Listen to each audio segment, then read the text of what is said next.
Apple is a great example of how the computer industry converts with many other different industries, such as the content, the entertainment, or the telecommunications industry. So in this video, we're going to see how Apple has moved in the market throughout their history and the critical points that made it become the company it is today. At the start of the electronic computing and during the 60s, computers were mainly used by scientists and engineers, not being accessible to the main public.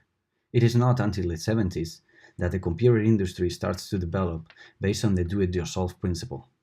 This was not a product directed at the main public, as too much technical knowledge and skills were required. In this context is where personal computers and Apple history began.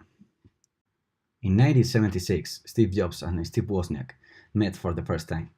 They decided to become partners and design their own personal computer with the purpose of selling it as a finished product.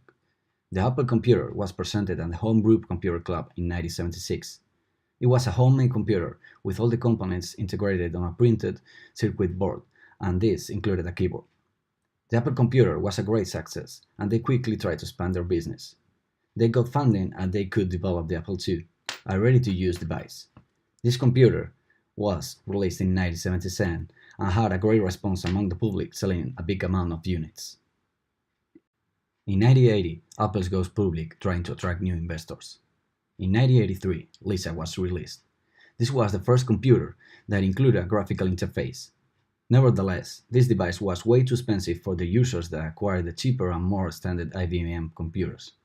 From 1981 to 1991, Apple's strategy was focused on the selling rather than on the product, as they used to do before. So in 1985, Steve Jobs resigned and found Next. In 1997, Apple was in a crucial situation and bought Next.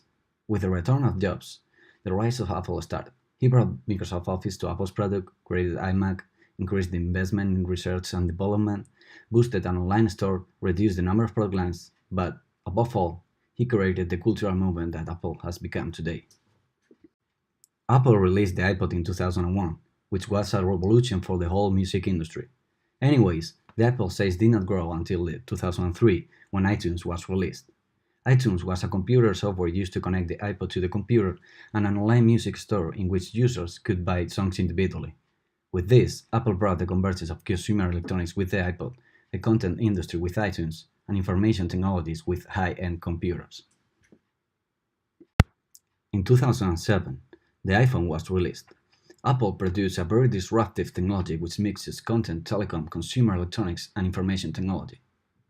In the figure, we can observe how the iPod died at the same time the iPad was increasing their importance. Also, the iPhone growth got over the iMac's revenues. Apple's shares went exponentially up since the release of the iPhone.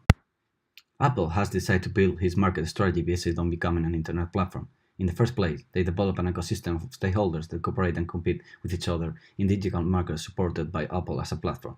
In the second place, we can find the main pillar of Apple's strategy, the entertainment platform, which idea lays on moving the digital hub to the cloud, allowing the access to any content from any place in the world.